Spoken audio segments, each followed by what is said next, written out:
A 50-centimeter shark punched through the hull material of a United States nuclear submarine, not metaphorically, physically through it.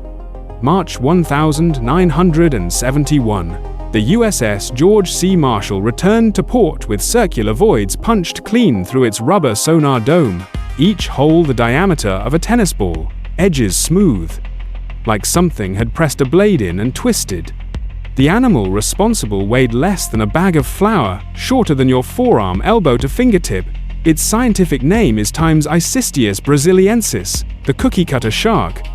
It lives in deep water during the day, below 1,000 meters, cold and black and crushing. Then, at night it rises. It hunts things vastly larger than itself, not by chasing them, by attaching. E.C. Jones documented it in 1,971 inches, the Times Fishery Bulletin. His description was clinical, careful, and deeply strange. The shark attaches by suction and then rotates to excise a plug of tissue, a rotating bite, a living drill press. Sperm whales carry the scars for life. So do great whites. Bottlenose dolphins surface with perfect circular wounds on their dorsal fins, edges as clean as a surgical punch. Jose I. Castro at Mote Marine Laboratory catalogued these attacks across dozens of species and confirmed the classification: parasitic feeding. The shark takes a piece and leaves the host alive. The Navy's own records logged the damage. Multiple fast attack submarines in the Pacific, 1977 to 1978, all reporting the same circular voids in neoprene and acoustic rubber components. Stuart Springer at the National Marine Fisheries Service named the cause in 1979. Here is the part nobody expected. The Navy quietly changed the submarines, redesigned the dome material, never issued a public statement naming a 50-centimeter fish as the reason. The maintenance records exist. The redesign happened. The question nobody has fully answered is times how. How does a creature that small defeat engineering built to survive the deep ocean? By the end of this video, the exact mechanism will be on the table, confirmed by the Navy's own maintenance logs, and the number that makes it physically impossible will not add up. The obvious answer felt airtight: small shark, passive feeder, probably scavenges wounds already opened by larger animals.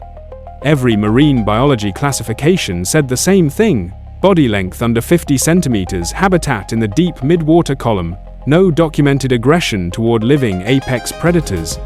Except the case was never actually closed. When the USS George C. Marshall came into dry dock in 1971, the initial assessment wasn't shark, it was equipment failure, debris impact, manufacturing defect in the neoprene. Stuart Springer at the National Marine Fisheries Service pushed back. He spent years documenting similar circular voids across multiple Pacific Fleet submarines. In 1977, then 1978, the same clean geometry appeared, the same impossible edges. The Navy filed the reports. Nobody updated the textbooks. Then came April 2009. Mike Spaulding was crossing the Alanuihaha Channel off Hawaii on a long-distance swim. Open ocean, healthy water, no distress signals from anything nearby.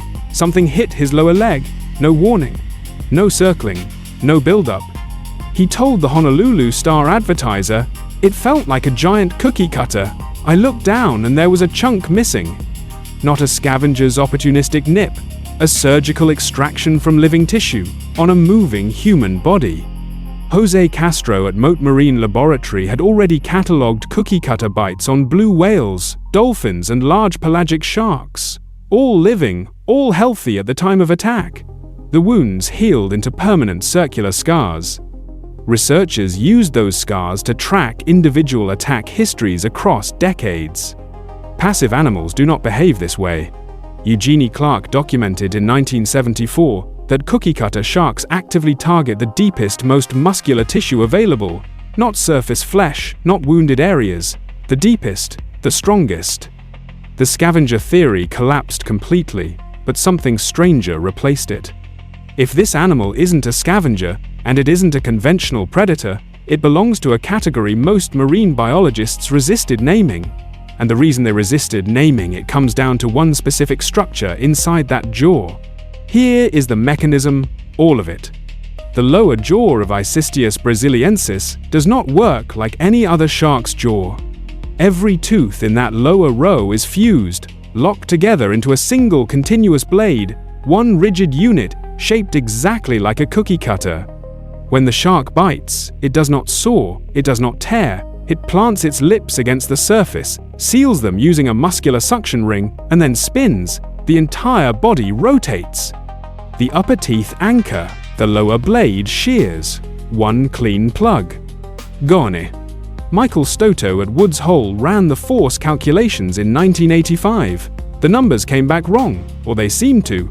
Bite force per unit area, not total force, per square millimeter of contact. A 50-centimeter animal generating pressure that outperformed a great white shark's recorded bite, 200 times smaller, same number, higher. The shark swallows its shed lower teeth, rather than losing them. Calcium is scarce at depth. Nothing is wasted. The Navy noticed. Stuart Springer, at the National Marine Fisheries Service, documented it in 1979. The USS George C. Marshall, March 1971, that breach from Chapter 1, was not alone.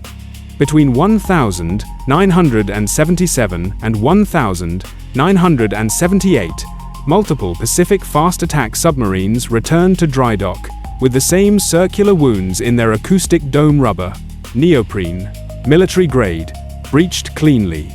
Handwritten maintenance logs listed the cause as undetermined, then listed it again and again, across different hull numbers, different crews, different oceans.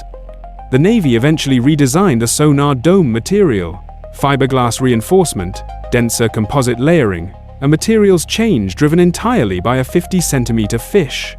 No other animal on Earth is documented to have forced a redesign of military hardware. Not the great white, not the sperm whale, a cookie-cutter shark. Mike Spaulding described it in April 2009 to the Honolulu Star-Advertiser. It felt like a giant cookie cutter. I looked down and there was a chunk missing. One sentence. 40 years of Navy maintenance records confirmed. The plug falls away into black water. The shark descends. The wound remains, circular, clean, permanent, on whale skin, on submarine hulls, on a swimmer in Hawaii. The same signature every time. A 50-centimeter animal. The exact same geometry. The Navy's own logs say what it was. If you found this fascinating, subscribe. We investigate strange, real creatures like this every single day.